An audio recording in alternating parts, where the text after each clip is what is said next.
Moi! Mä oon Janne Kaperi. Tää jakso on tehty yhteistyössä Pikkunan kanssa. Tänään asennetaan sekä testataan pikkunoita, eli pehmeitä ikkunoita. Nämä pehmeät ikkunat on valmistettu korkealuokkaisesta PVC-muovista. Ne on siisti sekä helppo vaihtoehto tavanomaisille lasituksille. Nämä suojaa tuulelta, pölyltä, sateelta sekä hyönteisiltä. Nämä on helppo asentaa sekä purkaa yhden henkilön voimin. Tyypillisimpiä käyttökohteita ovat terassit, verannat, katokset, kuistit sekä parvekkeet. Eiköhän lähdetä asentamaan.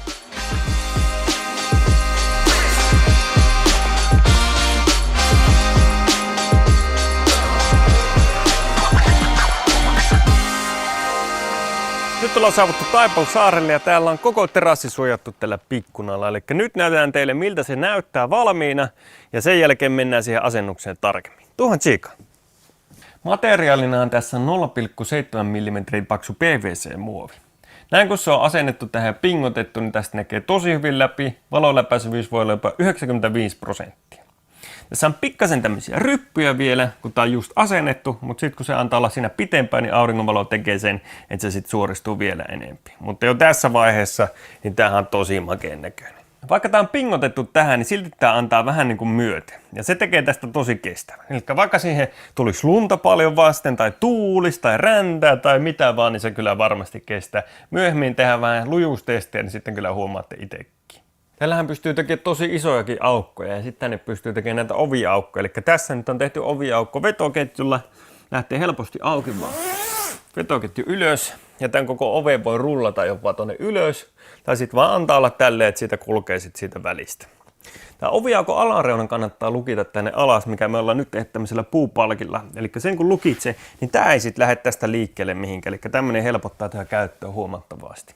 Sitten kun oviaukon tämän vetoketjun laittaa kiinni, niin kannattaa muistaa, että tämä on pingotettu. Eli nämä vetoketjun hampaat niin saattaa vähän harittaa tälleen, niin helpottaa huomattavasti, kun laittaa sormen tähän eteen, mikä suoristaa ne hampaat, ja sitten vetää sen kiinni. No problem. Tämä voi olla tässä koko talven ja koko syksyn. Sitten vasta kesäksi ottaa sen pois. Joko se varastoit se johonkin varastoon, tai sitten yksi hieno juttu, sä voit rullata tämän tuonne ylös ja silloin se on niin kuin pois tietä. Eli tosi kätevä ja catch. Mutta nyt kun tää on tähän asennettu, niin se voi olla tässä ihan syksyyn saakka. Tällähän on mahdollisuus tehdä tosi isojakin aukkoja. Yhden tämmöisen PVC-palasen koko on 2 metriä kanttiinsa, eli jos se menee johonkin suuntaan yli 2 metriä, niin silloin siihen tulee sauma. Ja tässä on sauma, jos vedette tuohon, se on tommonen 2 senttiä, se on tosi smoothia ja huomaamaton, mutta aika moneen paikkaan päästään myös 2 metrin palasella, eli jos menee tosi isoiksi, niin silloin tehdään tommonen pieni liitos sinne. Mikäli siellä on joku kiinteä este, niin kuin tässä tapauksessa, niin se on tosi helppoa, kun muistaa ne mitat toimittaa sinne, niin siihen tulee tommonen sit aukko, ja sitten sen saa tehtyä. Se voi olla itse asiassa tosi monimutkainenkin se aukko, mikä sinne pitää tehdä. Tai sitten jos ei ole aukko tämmöinen suorakaiteen muotoinen, niin mitat toimittamalla ja ne piirustukset, niin silloin pystyy tilaamaan myös tosi vaihtelevia ja hankaliakin tämmöisiä muotoja. Mutta tässä näkee hyvin, miten onnistuu tämmöisetkin ihan no problem. Kiinnittäminen on ehkä maailman yksinkertaisin juttu. Eli tässä on tämmöiset kiinnikkeet. Ne kun on käännetty tälleen suoraksi, niin silloin se lähtee siitä pois. Näin. Ja näitä kiinnikkeitä ei tarvitse kuin kerran asentaa. Näitä ei tarvitse ottaa irti. Eli silloin kun ne on siinä kohdalla, niin antaa vaan olla siinä. Niin sitten tää on aina helppo asentaa tähän. Eli vähän venyttää. Kaikki menee oikeisiin paikkoihin. Näin. Ja sitten se lukitaan kääntämällä vaan tälleen poikittain. Näin. Sama juttu molemmissa sivuissa ja ylälaidassa, mutta miten sitten alalaita, kun sinne ei noita kiinnikkeitä sitten saa. Niin täällä on tämmöinen painotasku, jonka sisällä on laittu harjateräs, niin se pitää tää alalaida suorana ja tämmöisenä tiukkana. Hyvinkin yksinkertainen juttu. Tilaaminenhan toimii näin, eli tässä mulla on aukko, mihin mä haluan pehmeä ikkuna. Mitta vaan esille, mitataan tuolta aukon pituus, tai niinku koko, eli tää on tää sisämitta, tää on 213,5. Sitten otetaan korkeus. Se on 21,5. Eli sun ei tarvitse tietää mitään muuta kuin nämä aukon sisämitat. Ne sitten siellä tehtaalla lisää automaattisesti sen reunuksen leveyden, mikä sitten näkyy tässä. Se on tommonen 4 senttiä, 4-5 senttiä. Tehdään tähän väliin semmonen testi, että kestääkö pehmeä ikkuna, jos mä heitän täysillä kävyllä siihen. Kai tehdään tämmöisellä pikkuvauhilla. Tää vähän kovempaa. Otetaan vielä pikkuinen.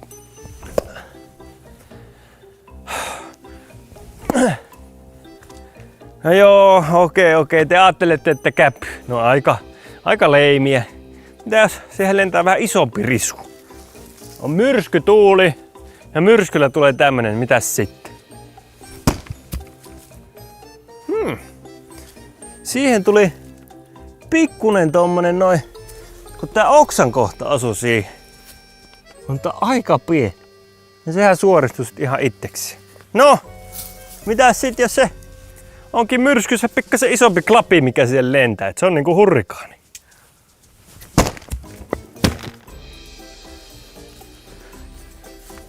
Jahas. Ei tapahtunut nyt lähellekään läpi.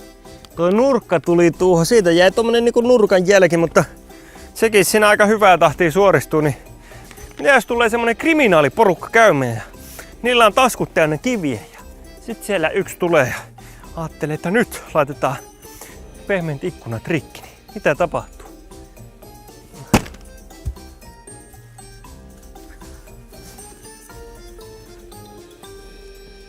Aika harvaan paikkaan kyllä uskaltaa heittää kiviä tälle. Varsinkin tämmönen moukarin kokoinen. Niin otetaan vielä ilmanen uusinta. Jälkeen jää. Mutta eihän niinku jää suoristuu siitä ihan itsestään. Eiköhän minä jatkaa asennusta. Silloin kun sä haluat siihen oviaukon, niin se mitataan seuraavasti. Eli ulkoapäin vasemmasta laidasta.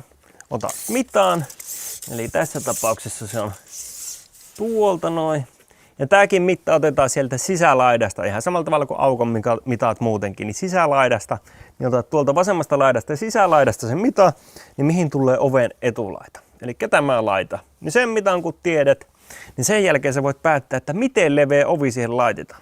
Tää ovi on tämmönen reilu metri, mutta voisi se olla paljon leveämpikin. Voisi olla tietenkin paljon kapeampikin, mutta sen sä saat päättää itse. Kunhan vaan muistat, että se mitta otetaan ulkoapäin katsottuna vasemmasta laidasta, niin hyvin hoituu. Pehmeä ikkuna on saapunut ja nyt katsotaan miten se asennetaan. Eli laita eka ylänurkkiin kiinnikkeet, että sä saat sen roikkumaan tuossa vapaasti.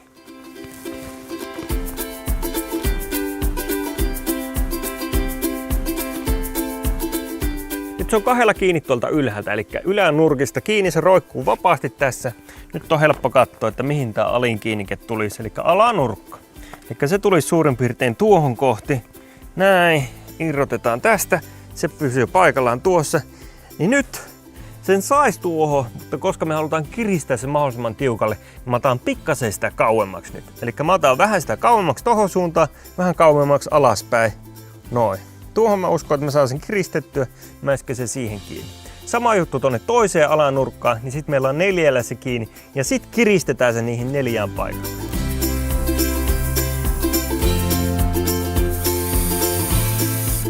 Niin kiinnikkeissä kuin reunavahvikkeissa on monta eri värivaihtoehtoa. Eli on ruskeata, beikeä, harmaata, mustaa ja valkoista. Eli saat varmasti mätsättyä just sun teranssiin oikealla värillä. Tehdään tähän väliin semmonen testi, että jos joku nojaa tai kaatuu tuota päin, niin mitä tapahtuu. Elikkä näin.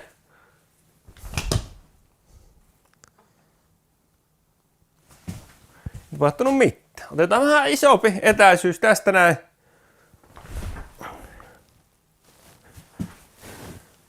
Tää on hyvin periksi. No mitäs jos siihen ottaa vähän vauhtia? Otetaan vähän enempi.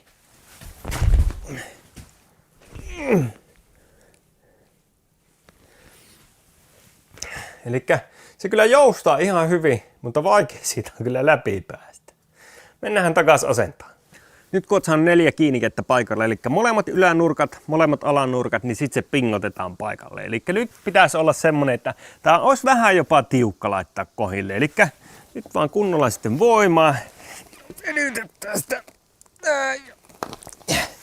Ja sit saadaan se kohille. Oikeastaan mitä kireemmälle saat, sen parempi. Sitä kirkkaampi ja suorempi siitä sitten tulee. No tämän jälkeen kun on 4 nurkasta kohillaan, niin sitten on helppo katsoa nämä muut paikat. Koska laitat vaan aina kiinnikkeen sinne niin kuin kohille, mihin se kuuluu. Näin. Se on siinä kohti. Otat sen pois. Ja tässä vaiheessa muistat siirtää sen pikkasen kauemmaksi. Eli että pääset pingottaa sitä. Niin näin, vähän kauemmaksi. Ja siihen kiinni. Ja samalla tavalla ihan ympäriinsä. Jos alanurkassa on tämmöinen painotasku, niin sinne ei tietenkään tarvitse laittaa kiinnityksiä, mutta jos ei ole painotaskua, niin silloin laitetaan kiinni tässä järjestyksessä. Eli eka laitetaan vasen sivu, sitten oikea sivu, sitten ala ja sitten ylä. Eli näin kun se laittaa eka kerralla kiinni, niin silloin tulee hyvä. Tätä pikkunaa on mahdollista saada myös hyönteisverkolla, eli siinä on hyönteisverkko, ja tämä on kestävintä hyönteisverkkoa, mihin on ikinä törmännyt. Eli se kyllä kestää, että sille antaa kunnolla leipää.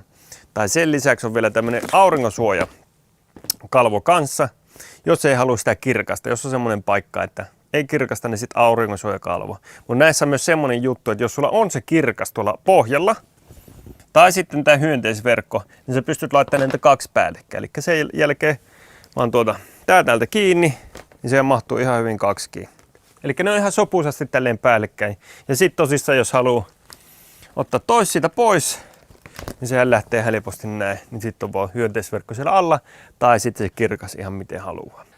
Testataan tähän väliin, että miten hyttysverkko kestää kiven ja halon. Tämmöisen niin kuin lennon sitä kohti. Katsotaan.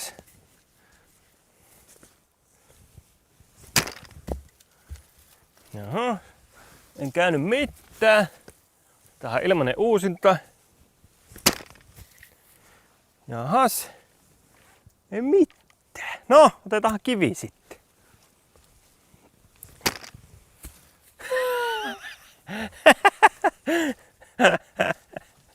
Miskaan rupesi vähän jännittämään. Mutta tässä tuli samalla testattua se, että jos yrität heittää kivellä läpi, niin saattaa pompata ihan heittäjä itseensä päin, joten ei kannata yrittää. Mutta kivestä ei jäänyt mitään siihenkään. Nyt se on siis pingotettu 4 nurkasta, mutta nyt halutaan laittaa kaikki loputkin kiinnikkeet sitten paikalleen. Eli ne on ruuvattu jo sinne ja nyt venytetään sitten jokaisen yli näin. Laitetaan eka vasen laita, että se on ihan kokonaan kiinni. Sen jälkeen oikea laita. Näin. Venytetään se paikalleen. Ja nyt jos alalaija saisi kiinnikettä, niin nyt laitetaan alalaita ja viimeiseksi sitten tuolta ylhäältä. Elikkä näin.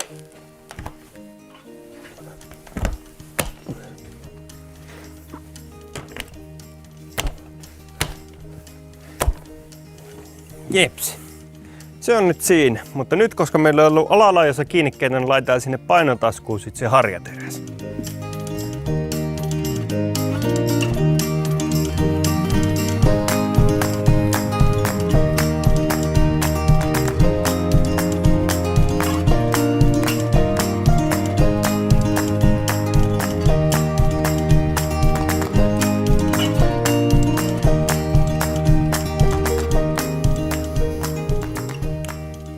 Nyt se on asennettu.